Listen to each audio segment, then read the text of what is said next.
नमस्कार मित्रों, इस संसार के कई लोग भगवान से हमेशा कुछ ना कुछ मांगते ही रहते हैं और उनकी इच्छाओं का कोई अंत नहीं है और भगवान द्वारा उन्हें मनवांछित फल मिलने पर भी उनके सामने समस्याएं बनी रहती हैं। तो दोस्तों, आज की जो हमारी कथा है वो इसी विषय पर आधारित है। तो चलिए कथा को आरंभ करते हैं। एक बार माता पार्वती ने भगवान शिव से पूछा, हे प्रभु, आपके अनन्य भक्त हैं और आपकी पूजा आराधना करते हैं, जिसके फल स्वरूप उन्हें मनवांछित फल भी मिलता है, लेकिन फिर भी उनके सामने अनेकों परेशानियां उत्पन्न हो जाती हैं। ऐसा क्यों है प्रभु? अब माता पार्वती की बातों को सुन भगवान शिव मुस्कुराने लगे और भगवान शिव ने माता पार्वती को समझाते हुए कहा, हे देवी, इस संसार में मनुष्य अपनी बुद्धिमत्ता के कारण ही परेशान रहता है। हालांकि वह मेरी पूजा आराधना करता है, जिसके फल स्वरूप उसको मनवांछित फल प्राप्त होता है, लेकिन मनुष्य अपनी बुद्धिमत्ता के चलते मुझसे ऐसा फल प्राप्त करता है जिससे वह अपने सामने परेशानियों को दावत दे देता है। माता पार्वती ने कहा, वह कैसे प्रभु? तो भगवान शिव ने उन्हें समझाते हुए कहा, हे देवी, जिस प्रकार एक बालक मंदिर में आकर भगवान से प्रार्थना करता है कि हे भगवान, मुझे परीक्षा में पास करा दो, जबकि उसको प्रार्थना यह करनी चाहिए कि हे भगवान, मुझे इतनी शक्ति दो कि मैं मेहनत कर परीक्षा में पास हो सकूं, लेकिन वह बालक ऐसा नहीं करता है और वह ऐसा फल प्राप्त करना चाहता है कि वह बिना मेहनत किए ही परीक्षा में पास हो जाए, जिसके फलस्वरूप अगर वह परीक्षा में पास हो भी जाता है तो वह आगे चलकर अन्य परीक्षाओं में फेल होने लगता है।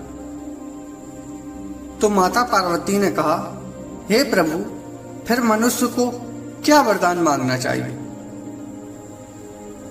तो शिवजी ने माता पार्वती को पृथ्वी लोक पर इशारा करते हुए कहा कि उस दर्जी के साथ घटित होने वाली घटना को ध्यान से देखो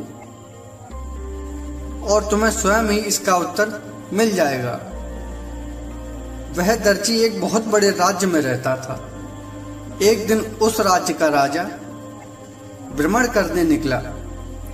इस दौरान उसकी शेरवानी का बटन टूट गया और वह वापस महल में जाकर मंत्री से बोला, मंत्री, किसी अच्छे दर्जी को लेकर आओ और मेरी इस शेरवानी के बटन को लगवाओ। मंत्री ने कहा, ठीक है। जल्द ही मंत्री उसी दर्जी को लेकर राजमहल में पहुंच गया और महाराज के शेरवानी में बटन लगा दी। महाराज ने खुश होकर उस दर्जी से कहा, मांगो, तुम्हें क्या चाहिए? अब दर्जी मन में विचार करने लगा कि मैं महाराज से क्या मांगूं। अगर मैं ज्यादा मांगता हूं तो कहीं महाराज नाराज ना होने लगे कि एक बटन टाँकने का इतना ज्यादा, और यदि मैं मेहनत के अनुकूल मांगता हूं तो वो तो मैं सभी से लेता हूं। इससे अच्छा है कि मैं महाराज से कुछ ना लूं। यह सोचकर उसने राजा से कहा, हे महाराज, मैं आपके राज्य का ही एक नागरिक हूं, इसलिए आप मुझे जो भी देंगे वह मुझे स्वीकार होगा। राजा उस दर्जी की बात को सुन प्रसन्न हुआ और अपने मन में विचार करने लगा कि इस दर्जी को क्या दिया जाए। राजा ने सोचा, कहीं ऐसा ना हो कि मैं दर्जी को कम दूं और दर्जी मेरे बारे में सोचने लगे कि राजा ने तो सिर्फ इतना ही दिया है और मेरे पद की भी गरिमा रहे, इसलिए मुझे इतना तो देना ही चाहिए जिससे मेरे पद की गरिमा बनी रहे। और यह सोचकर उसने मंत्री को आदेश दिया कि इस दर्जी को 100 स्वर्ण मुद्राएं दे दी जाएं। राजा के मुख से यह वचन सुनकर दर्जी खुश हो गया और मन में विचार करने लगा, अच्छा हुआ मैंने कुछ नहीं मांगा, क्योंकि 100 स्वर्ण मुद्राएं के बारे में तो मैं सोच ही नहीं सकता था। और वह सोने की मुद्राएं लेकर अपने घर वापस चला गया।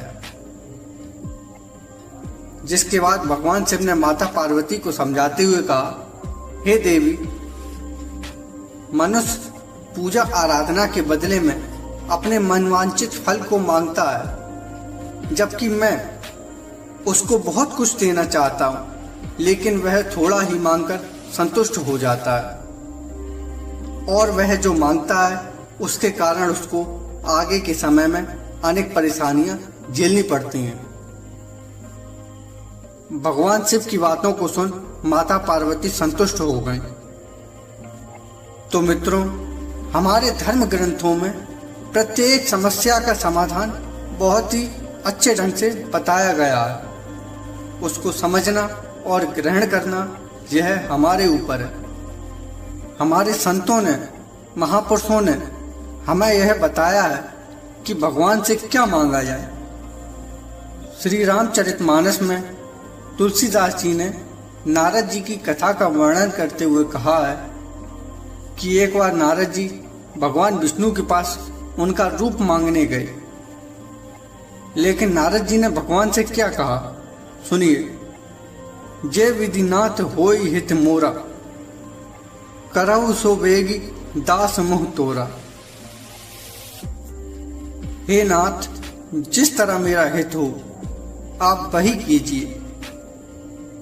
इसलिए मित्रों, हमें भी भगवान से यही मांगना चाहिए कि हे भगवान, जिस तरह आपके इस दास का भला हो आप वही करिए।